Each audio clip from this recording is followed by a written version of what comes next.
Hi hello నమస్తే welcome to my channel. Bigg Boss season 9లో నిజంగా థర్డ్ ప్రోమో చూసిన తర్వాత ఎంతమందికి ఏమనిపించిందో ఫస్ట్ కమెంట్ అయితే చేసేసేయండి. అసలు ఇక్కడ దివ్యాని ఉంచిందే టీఆర్పీ బాగా పెరుగుతుంది, మళ్ళీ వీళ్ళిద్దరి మధ్య ఏం జరుగుతుందో చాలా ఇంట్రెస్టింగ్గా ఉండబోతుందా అని చెప్పి పెట్టారు దివ్యాని. ఇక వీళ్ళిద్దరేంటో మనిద్దరము కొట్టుకొని ఆయన్నేందో హైప్ లేపుతున్నాము, లేకపోతే ఆయనకి బెనిఫిషియల్ చేస్తున్నాము అన్నట్టుగా వీళ్ళిద్దరూ ప్యాచప్ అయిపోయి మొత్తానికి భరణి గారి వల్ల మనం కొట్టుకోవడం ఏంటి, మన ఇద్దరం మంచి ఫ్రెండ్స్గానే ఉందాం, నీకు ఏమీ లేదు నాకు ఏమీ లేదని వీళ్ళిద్దరూ దోస్తీ అయితే చేసేసుకున్నారు.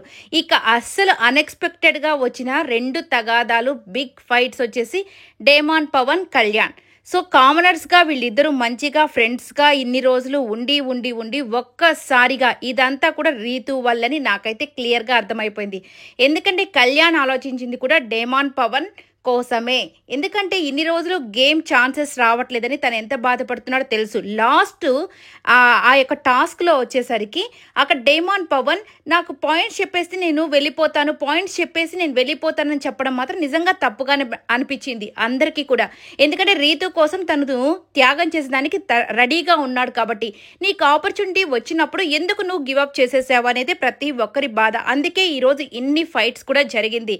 ఇక నిజంగానే కళ్యాణ్ కూడా అసలుకి బాగా ఓపెన్ అప్ అయిపోయాడు రీతు నామినేషన్లో, అలాగే డేమాన్ నామినేషన్లో. అబ్బా ఎంత పెద్ద అంటే ఇమ్మాన్యుయల్ని చేశాడు డేమాన్, కానీ మధ్యలో కళ్యాణ్ వచ్చిన తర్వాత ఎంత పెద్ద ఆర్గ్యుమెంట్ జరిగిందంటే అసలు లైవ్లో దాదాపు 1.5 hour 1 hour దాకా ఈ ఆర్గ్యుమెంట్స్ జరుగుతూనే ఉన్నాయి. కళ్యాణ్ అయితే ఫుల్ ఫైర్ అయిపోయాడు, ఎక్కడా తగ్గలేదు. అసలుకి ఎంత కోపం వచ్చేసిందంటే అసలు రీతు నువ్వు కెప్టెన్ అవ్వేదానికి సహాయం చేసావు, కానీ నువ్వు కెప్టెన్ అవ్వడం అసలు నాకు ఇష్టం లేదు అసలుకి, ఎందుకంటే వాడు ఎంత త్యాగం చేశాడో నాకు తెలుసు అని చెప్పేసి ఇవన్నీ మాటల్లో ఇక రీతు అయితే అసలుకి డేమాన్ని నిజంగానే నేనైతే చెప్తున్నాను, చాలా మందికి రీతు గేమ్ అంటే బాగా ఇష్టం ఉండొచ్చు, కానీ ఈ అమ్మాయి గేమ్ కొంతవరకే. కానీ నిజంగానే ఈ అమ్మాయి డేమాన్ని చాలా వరకు గేమ్స్లో యూజ్ చేసుకునేదానికే ఈ యొక్క బిగ్ బాస్లో ఉన్నట్టు అనిపించింది. ఎందుకంటే ఒక స్ట్రాంగ్ పర్సన్ మనతో ఉంటే మనకి ఎప్పుడైనా హెల్ప్ఫుల్గా ఉంటాడు అనే తనని పక్కన పెట్టినట్టు అనిపించింది. ఎందుకంటే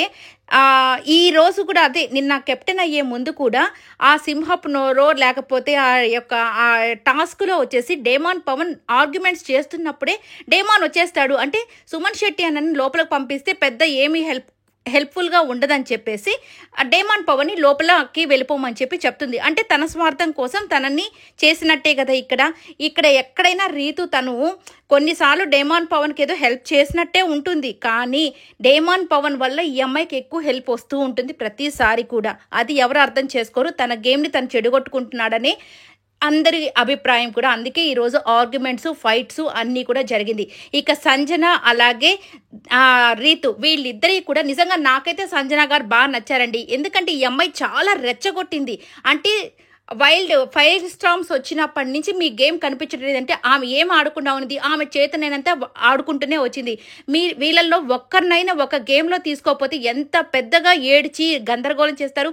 ఆమెని అప్పటి నుంచి బొమ్మల గేమ్ అప్పటి నుంచి ఈమెని ఎవరు ఆ బొమ్మ తాకలేదు. దాని తర్వాత వచ్చేసి ఆ యొక్క టాస్క్లో కూడా అందరూ ఎవరి టీమ్స్ వాళ్ళని సెలెక్ట్ చేసుకున్నారు, కానీ ఈమెని ఎవరూ సెలెక్ట్ చేసుకోలేదు. ఏంటి ఫైర్ స్టార్మ్స్ వచ్చిన తర్వాత కొన్ని టీములుగా డివైడ్ అయిపోయి కదా 4 మెంబర్స్, ఈమెని ఎవరూ సెలెక్ట్ చేసుకోలేదు.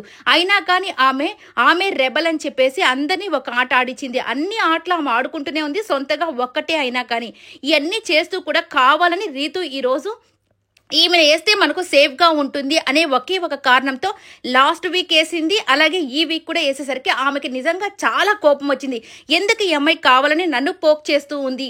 అప్పటికి కూడా చాలా కూల్గా మాట్లాడుతుంది. నేను నీతో వాదించలేనమ్మా, నువ్వు మాట్లాడేసిన తర్వాత నేను మాట్లాడుతుంటే లేదు మీరు మాట్లాడండి ఏం నాతో మాట్లాడలేరా, మీ గేమ్ నాకు తెలుసు, మీరు అందరికీ నోట్లో ముద్దలు పెడతా ఎవరితో ఎలా ఉంటే మీకు కంటెంట్ వస్తుందో లేకపోతే ఎవరితో ఎలా ఉంటే అన్నీ మీకు తెలుసని చాలా రెచ్చగొట్టింది అమ్మాయి. ఇంకా దాని తర్వాత ఇక ఈవి కూడా నార్మల్గానే మాట్లాడుతూ నువ్వు మాట్లాడమ్మా నేను నీతో వాదించాలంటే నువ్వెందుకు వాదించలేవు, నీ గొంతు నాకు తెలీదా, ఇలా చాలా రెచ్చగొట్టిన తర్వాత ఇక ఆమె కూడా ఏం చేస్తుంది.